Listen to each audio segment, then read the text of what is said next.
Hello and welcome to your ShurLink training. In today's video, we will be going over the steps on how to perform a factory reset. By doing this process, you will be resetting your remote to its default state as it was shipped from the factory. We will start in the ShurLink app and slide left on the receiver in which you want to complete the factory reset and tap the blue button that says Factory Reset. You will then be prompted with a pop-up confirming if you want to complete this process, and you will tap Reset. Please note the warning on the pop-up: the pairing information on this iOS device will become stale. To prevent future pairing issues, find the device in Settings, Bluetooth, and then forget the device.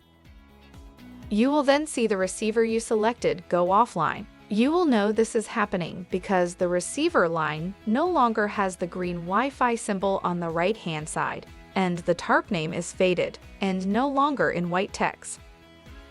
A pop-up will appear notifying that your receiver is unable to connect to your phone or tablet. Tap OK. Your receiver has now been reset to the factory defaults as it was shipping from ShurCo. You will now need to repair the receiver to the phone app to continue to use the configuration screen. We've linked the videos below on how to complete the repair process. This video will be available to watch again if you need to review this info at a later time. Thanks for watching, and we'll catch you in the next video.